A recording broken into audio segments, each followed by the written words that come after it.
haven't really woken up. Until I've had my McDonald's breakfast deal. And I know this is true because before breakfast, I put my phone in the refrigerator and couldn't find the keys that were already in my hand.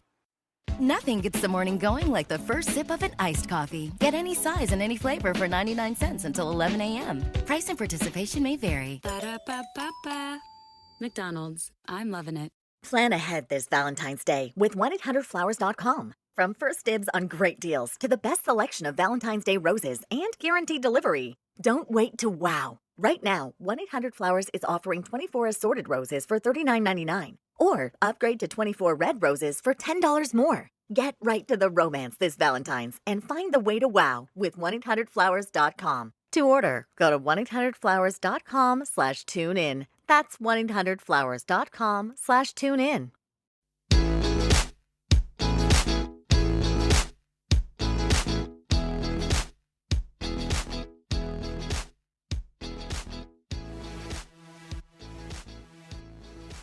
Hello, guys, and welcome back to What's Up, Doc, the documentary review podcast. I am your host, Gemma Delaney, and if you hadn't guessed by the accent, we're an Irish podcast, an Irish documentary review podcast, and predominantly a true crime documentary review podcast. As always, you can get us on all social media forms and platforms. We are at What's Up, Doc Pod on Instagram and on Facebook, and also on the old Twitter as well. So look, we're well into season 2 at this stage. I have been kind of giving you breadcrumbs about today's episode on social media, and if you already follow me, you'll know that. And dropping little hints as to what it is. Absolutely nobody guessed it. I'm not surprised. So today's documentary review is all about Erin Lee Carr's How to Fix a Drug Scandal. So this one dropped on Netflix back in April. So I'm way late to the game. And again, any of the regular listeners are going to be probably a little bit surprised by that because I'm a huge Erin Lee Carr fan. Just look at our back catalogue. We've done Mommy Dead and Dearest, we've done I Love You Now Die, and At the Heart of Gold as well. So this is the fourth one of Erin Lee Carr's catalogue that I've reviewed. And yeah, look, as I've hinted at in my stories on social media, the reason why I haven't looked at this one up until now is for the very, very, very simple reason. I didn't think it looked any good. And I was wrong. And it just goes to show how fucking dismissive we can be of A, something because of its title, or B, because of its promo. But yeah, the title, How to Fix a Drug Scandal, just, it didn't jump out to me anyway. Personally, I was like, no, not really my bag, my cup of tea. And the promo on Netflix did nothing to further that, really. I just kind of thought it was a bit, whatever. Like what we've seen before. But like I said, I was wrong. I was pleasantly surprised by this one.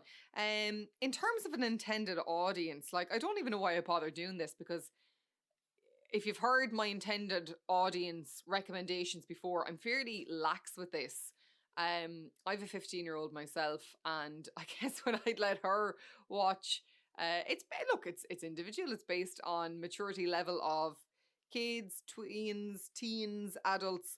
But there's nothing very risque in How to Fix a Drug Scandal, bar, say, reenactments of the main character smoking from a crack pipe or what.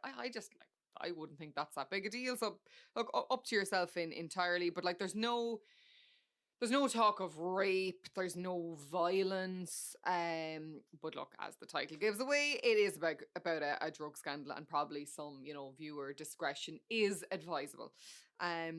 But long story short, this documentary recounts one of the biggest fucking blunders in the American criminal justice system.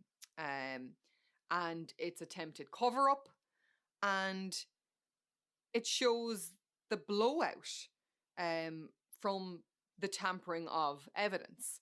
And that occurred in Massachusetts in not one but two of their drug crime labs. And as a result, there was a mass dismissal of criminal convictions because of the tampering of these drug samples in both in different ways, and we'll go through that. I had absolutely no knowledge, no prior knowledge of this case. I had never fucking heard of it. This one never got over to this side of the pond at all, and like I said, I'm based in Ireland. Why should it? Like, it's how is the how things are tested in drug labs in Massachusetts? How is that impactful in Ireland? It's just not. So I'd never heard of this before. And actually, when I was doing my research, Erin Lee Carr had no prior knowledge of this until when she was in Massachusetts doing her kind of investigating for I Love You Now Die. Got talking to a guy who told her about this case. He was writing a piece on this case, and that's actually how she became aware of it. So, you know, people within America mightn't have been aware of this, as it were. But yeah, I didn't have any prior knowledge of this. The names meant nothing to me. And again, probably what didn't give me any drive or incentive to look at this one. I had seen the promo on Netflix. I had seen the title of it, and I made an instant snap judgment. And I was really not impressed. I'm generally speaking, things with drugs just it doesn't appeal to me anyway. And like I said, it's out since April and I'm only watching it now. But thanks be to God for lockdown. And, you know, my already existing love for Erin Lee Carr's work. So obviously I'm trying to get back into the swing of things with the podcast episodes. I had lacked there for a while because obviously I was trying to get college done. And yeah, this one was sitting there and I was like, I'll give it a lash. I'll give it a lash. And I did. So yeah, thanks lockdown for that. And I haven't been disappointed by it. So look, basically what this is about, back in 2012, in the space of 6 months, not one, but two chemists in Massachusetts were found guilty of tampering with evidence, both in very different ways, and we will get into that. That mightn't seem too remarkable in itself, only that there is actually only two labs. There is only two crime drug labs in Massachusetts. So one services Massachusetts East and the other Massachusetts West. So both were found to be given dodgy results on tests within 6 months of each other. Not a big deal, you might say, or maybe it is, but what it did was it threw every conviction that these two chemists had ever helped in securing into question. And look, depending on what sources, like it says in the documentary that they directly secured between 8 and 9,000 each. And then when I did my research online, you know, one place said 20,000. So yeah, like 8 and 9,000 each would roughly be 20,000. And another online source said there was 38,000 that were thrown into question, convictions that were thrown into question. So like the numbers are varying wildly between the documentary itself and online. But the two chemists then in question, we're first introduced to Sonia Farak. We're introduced to her in literally within seconds of the start of the documentary. And then the other one is Annie Dukin. So like I said, the documentary itself opens with the initial police audio of the interview with Sonia Farak. So Sonia was a 35-year-old chemist living and working in Amherst. And like I said, she was then servicing the western Massachusetts area and working in the Amherst lab. And it starts out with, you know, the police kind of doing general chit chat and then very quickly asking her, is there any reason why there would be, you know, an undocumented or an opened pack of drugs. An opened pack of drugs, for fuck's sake. An open bag of drugs. Pack of drugs. Going down to the shop, buy a pack of drugs. Why there would be an opened kind of undocumented bag of drugs in her workstation. And maybe a little bit more than kind of sealing her fate, a crack pipe. Fuck's sake, Sonia, like, Jesus Christ. Whatever about the drugs, that can be expected in a drugs lab where you're testing shite, but like a fucking crack pipe. Yeah, why they would be in her workstation. And then at which point in the audio we hear Sonia kind of going, do you know what? I think I'm gonna shut up now until yous get me a lawyer. So yeah, that's how we're kind of introduced to it. And she sounds very well spoken, and she sounds very coherent, and you know, not like what you would expect somebody to have a crack pipe and crack cocaine in their possession to sound like, I suppose. But yeah, so that's where it starts out.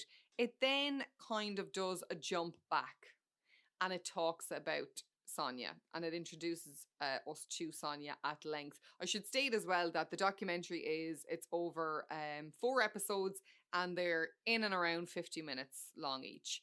And Sonia is the main character, even though there are 2 chemists that are convicted. So it does, yeah, kind of backtracks then into Sonia's life and gives us a feel for the type of person she is. So Sonia is a gay woman who's living with her partner in Amherst. She's obviously a chemist. And it jumps back to her childhood. And by all accounts, Sonia seemed to be this very gifted, very intelligent, just naturally talented student and athlete. So it just talks about a girl who is excelling in school. It talks about how she's the first female. I don't understand American football. I'm probably going to get all the lingo wrong, but she's the first female player on a male team. And, you know, it shows news clippings about that and, you know, interviews she did about that back in high school. And like, I mean, you'd need to be fucking good to make a team in the first place, but like, you know, not meaning to sound sexist, you would need to be a good female player to make it onto an all male players team. Let's be straight. So yeah, and it talks about how she excelled at school and all of that kind of thing. What it doesn't actually say in the documentary, and again, I found out on my travels, was that she actually did attempt suicide in secondary school, in high school. It doesn't say why, but you know, we do get the impression then that everything wasn't as sweet as perhaps it seemed, and that she had demons and probably mental health issues prior to this. So yeah, we kind of jump back and get an introduction into Sonia's life. And that's facilitated, I should say, by her mum and her sister. So again, I was quite interested to see that both her mum and sister agreed to partake in the documentary, and Sonia herself doesn't. But again, when I was doing a little bit of research on the documentary for the podcast, I discovered that she is actually in the middle of a civil case. So for legal reasons, she couldn't partake in the documentary, but she did agree to be interviewed and was interviewed by Erin Lee Carr off camera. And then, you know, that's how things are told so accurately. And you can see as well that there's like reenactments in the documentary of her on the stand. And reenactments of her saying things. So, you know, they're probably first-hand accounts from Erin Lee Carr's interviews with her. And like I said, look, what happened then is that the documentary kind of jumps back again momentarily. So there is a bit of to and fro through the timeline, but it's not hard to keep up with at all. And it talks about Annie Ducan. So Annie Ducan, 6 months previously, had been convicted for a similar thing, tampering with evidence. She was working in the lab that, like I said, serviced the eastern part of Massachusetts, and we're introduced to her and given her backstory as well. So with Annie, it was slightly different. With Sonia, she was like taking the drugs, obviously, and was under the influence while performing these tests that got these like thousands of convictions. With Annie, it's I want to say sadder. They're both sad stories, but like it is kind of, it's a sad story. So she's the daughter of an immigrant. And that's, you know, I guess they're saying that to kind of say, you know, she felt like she needed to prove something. So again, goes back to her in high school, and she excelled and was an excellent student, and she was a fucking cheerleader, everything. And just, you know, everybody believed Annie Ducan was going to go on to do great things. And she went and got her degree and became a chemist. And, you know, thought she was going to go into this really exciting world, and then realized she was just stuck by herself in a fucking lab for whatever, 8, 10, 12 hours a day, in a really poorly paid job, and one that didn't get a lot of, or give her, I should say, a lot of gratification. And it talks about how then, you know, because there was such a backlog, because Massachusetts had such a drugs problem, that, you know, she goes into this job thinking it's going to be one thing, it's completely not. She finds a way to make it more interesting.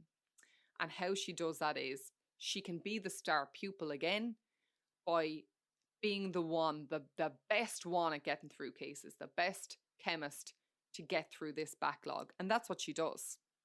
So she starts getting through the backlog of drug tests at just like a ridiculous rate.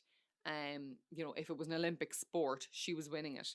And by all accounts, then there seems to have been quite a lot of jealousy within the lab. Like, how the fuck is Ducan getting all these done, and I'm only getting, you know, and like she was getting quadruple the amount of tests done on a daily basis that any other chemist was. And that it led to problems. And it even led to her being reported by her colleagues, and just nothing been done about it. So, you know, they smelled a rat, or at the very least they were sour about it and wanted an investigation done, and nothing was, because I guess they were just happy that the backlog, you know, the powers that be, the backlog wasn't cleared. They didn't give a shit. Not that they didn't give a shit what was being done, but, you know, they didn't want to look into it. They didn't want to rock the boat. She was getting through the backlog, you know, leave well enough alone. But then as well, we see even sadder again, you know, now she's getting like pats on the back and, you know, the gold stars for being the prize student. We see then how she kind of made herself feel important by creating these relationships with the prosecutors. So she would send emails and be like, we're going to get this guy. And she kind of became the go-to chemist to get convictions. So, you know, which is all kind of fucking wrong, because like every chemist should be working at the same level. But because Annie was always getting positive results, the prosecutors would go to her. Now, I mean, they must have had questions about whether these tests were accurate or not, but they didn't give a flying fuck, because she was getting the results and they wanted to get these people behind bars. And her test results were doing that and enabling them to do that. So you see these like emails going back and forth, this exchange where they're like, you know, Annie, we couldn't do this without you, you know, thank God we have you on the crime fighting team. It's where it was like fucking Batman or something, like, you know what I mean? And she's Robin. Like, they literally speak to her like she's a soft child, to be honest with you now. But, you know, she's obviously loving it, and she's lapping up the attention, and she's telling them how, you know, oh, you know, she's proud to be part of the solution on the war on drugs, and how she's actually doing this night course in Harvard, which she's not. Like, she's just living in a fucking fantasy world. And then even more bizarrely, it goes off on this little tangent where they're speaking with this guy who was a prosecutor, and who, you know, had that kind of relationship where they're that to and fro, and like, we can't do this without Johnny. And then like she'd send him fake emails that she wrote herself, you know, meant to be from a colleague, going like, oh, Annie, you're so funny, you know, how come you're single? And, oh, I think you know, it's been this long since your last relationship, you need to get back on the market and all that. You know, she would send these to him and be, oh, look, sorry, that so embarrassing accidentally sent you. Like, just real fucking pure desperation. Like, you don't look at her as a bad person. You just go, like I said, you soft Egypt, like, you absolute, you know, there was just, she needed the approval of other people, that she was so unhappy in herself that she would do anything to make these convictions happen. But yeah, this had all happened 6 months prior to the crack pipe being found in Sonia's workplace. So as a result of Annie Dukin's conviction, there were like just thousands. Again, like I said, the numbers vary from 10,000, 8, 9, 10,000, 20,000, 38,000. I don't know. But it just led to this backlog of paperwork for all these convictions that needed to be redone. Oh, by the way, how she was getting through the backlog is she just wasn't fucking testing them.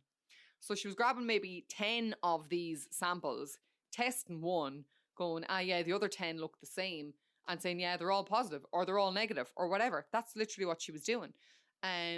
So as a result, people who were innocent were getting convicted. Like in the documentary, it says one of the samples was fucking table salt. So like people who were innocent were getting convicted. People who were guilty were getting released.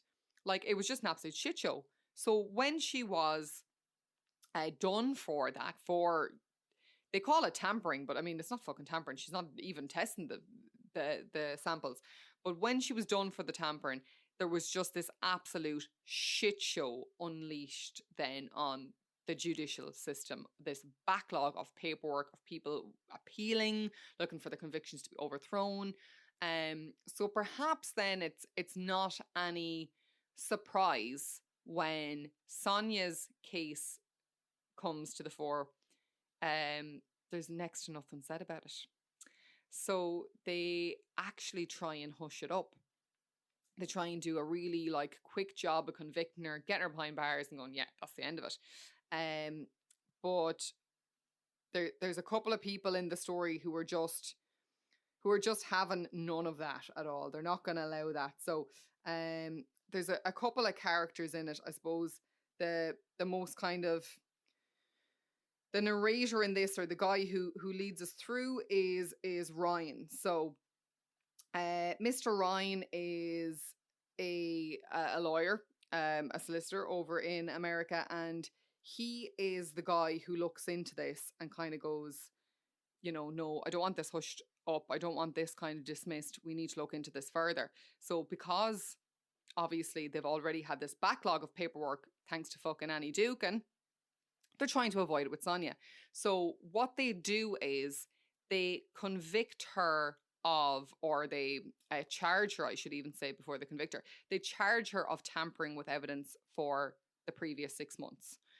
So they pick a date on the calendar and kind of go, yeah, that's the day she started using drugs. She never did it before that, despite the fact that she's worked in this industry like all of her adult life, which is, I think, I forget off the top of my head, I think it's like 11 years, 12 years she's been working in this fucking lab, and they've just gone, nope, she's just for the last 6 months now, she's been acting a maggot. We're not going to even look into anything else. So, yeah, Ryan is not happy with that, as you can imagine. And as well, I suppose it's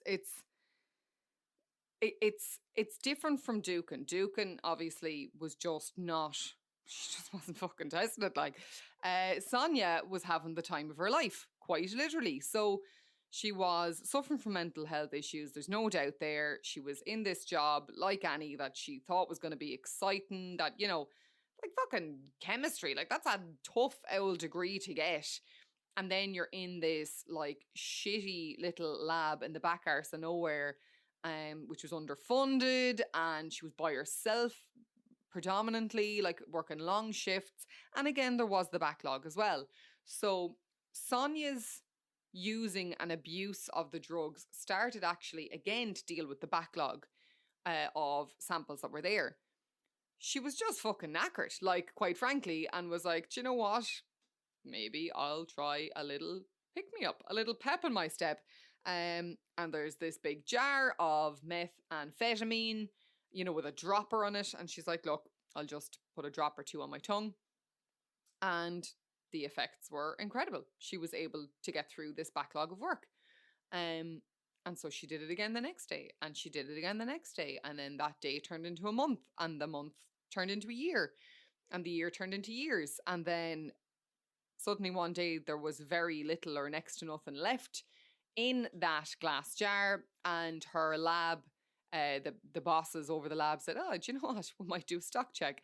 So this is after years of working in this lab, of them never taking record or account of what was in the lab, and suddenly they decide to, like, poor owl Sonia, I'd say she must have shit twice and died. Like, she must have had a fucking heart attack, as you can imagine. Because, like, I'm not saying it's the same thing, but I think we all have a tendency to take liberties in jobs in some way, shape, or form. I'm not saying doing fucking drug, but you know what I mean? Like, if you see a loophole, as employees, we go, fuck it, we're not being paid enough anyway. I'm gonna, I make the most out of that. Like, so she had mental health issues. She had this fucking colossal workload, and she found a way to maintain her concentration level and, in fact, make herself more productive.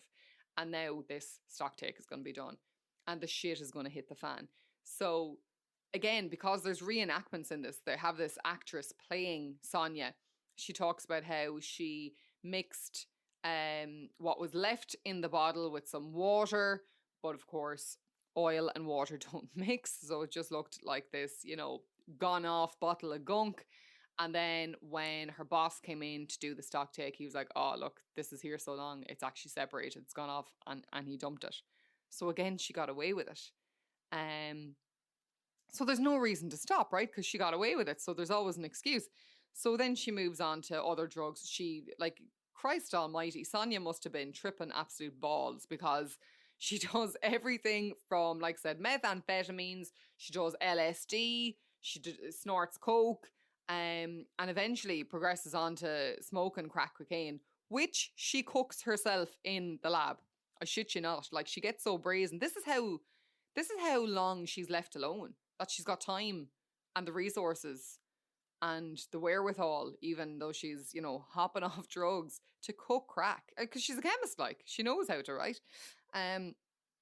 But yeah, so it's this progression of her using these drugs. But again, the way the story is told, you can't help but feel fucking sorry for her. And the same with Annie, at no point really do you feel like they're evil bastards. Like, they were both struggling. Well, at least that's the way it's portrayed in the documentary. And that, really the documentary portrays the two of them of victims of a greater evil, which I suppose in a way they were. They're both overworked, underpaid, stressed to the bollocks, and left unattended for days and weeks on end. Their own bosses just, they don't want to hear about it, just fucking get the work done, and we don't care by what means necessary. So much so, like the documentary points out, how come these people weren't having mandatory drugs tests? You don't have to do a stock take on the place, but Jesus, if they had tested out, Sonia once, they would have figured out what was up. Like, the jig would have been up. And like I said, then with all the complaints made against Annie Ducan by her colleagues, like, if that had been looked into, but they just didn't want to know, because the system is so underfunded and so, like, just strung out to capacity that if the stuff is getting done, they're going to turn a blind eye. They don't care, and that's, I suppose, what Erin Lee Carr's real message in this is like, there's no real bad guys, only the system. Like, these two women are as much a victim of the system as the people they then helped wrongfully convict. And the documentary goes into a couple of those cases as well. And it's the only time I think you really feel like you don't like the two women. I think up until then they're quite likable, and not even likable, but you pity them. You just pity them, except Sonia. Sonia's tripping balls. She's having the right time. But do you know what I mean? And like, yeah, Annie, they're fucking pretending, people are interested in her, pretending her friends are sending her emails. It's just all so desperate and sad, but highly entertaining as well, of course, because we're horrible, horrible people. But yeah, it goes briefly then, like I said, Ryan is the lawyer who is pushing for all of these convictions to either be, appealed or thrown out. And it goes into some of the individual cases. So Very briefly, though, the documentary is predominantly about the women and about this system that forces them into making these decisions, you know. But yeah, when it goes to the stories of the victims, it's quite heartbreaking, to be honest with you. So it covers one of the guys convicted by one of Sonia's testimonies, and they both would have testified in court as well, I should say, Annie and Sonia.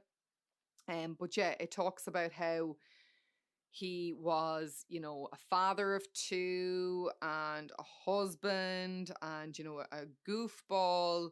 But unfortunately, you know, because of his socio-economic um, standing and where he was raised, he had been a drug addict to some greater or lesser degree his entire life. And it talks about how then he's, you know, done for possession of drugs based on a testimony by Sonia and by her, you know, testing the sample that came from the drugs that were found on him, and he's put in jail. And then obviously everything with Sonia and her being off her tits, off her tits in the lab,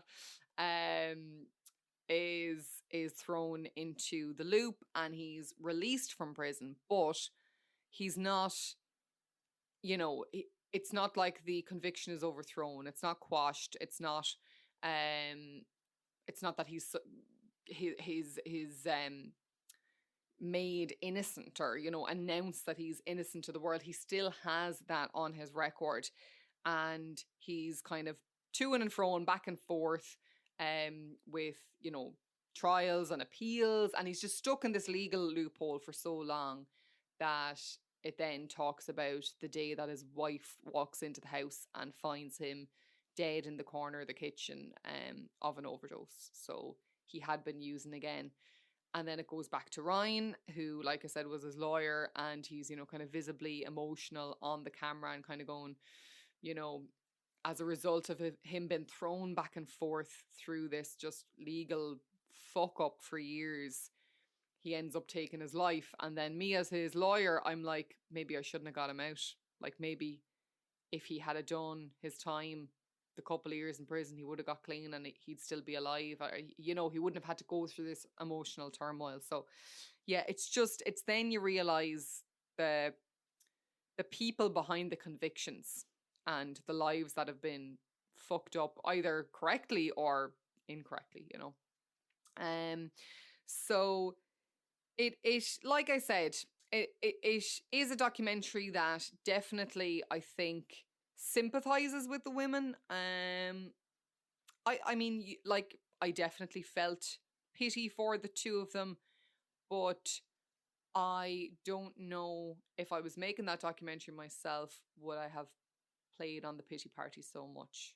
Because at the end of the day, they are the reason a lot of people have wrongful criminal records now, and, you know, there's people still paying the price for that. There's still repercussions as a result of that. So look, Sonia and Annie, they did their time. They're out.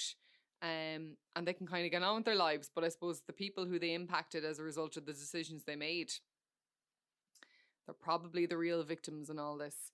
But look, I thoroughly enjoyed this. In case you didn't guess, I got a good old laugh out of bits of it. I don't know if that was the intention of Aaron Lee Carr, but it's definitely not as heavy as some of the documentaries that I've reviewed lately, and I liked that. I like a little bit of comic relief, and you know, I liked the backstory into the two women, and like I said, it humanized them more, and you could kind of understand. You could kind of, not entirely, they're still wrong, but kind of understand where they're coming from. So look, How to Fix a Drug Scandal, Aaron Lee Carr. It is on Netflix. Now go watch it. That is my recommendation, and that, of course, was what the review was all about. So guys, we have come to the end of another podcast. Where does the time go?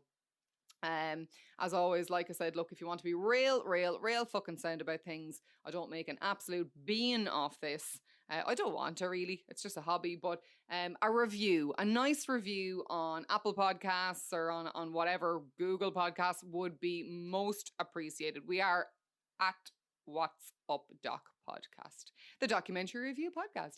As always, I have been your host, Gemma Delaney. Until next time, guys, good luck, good night, God bless.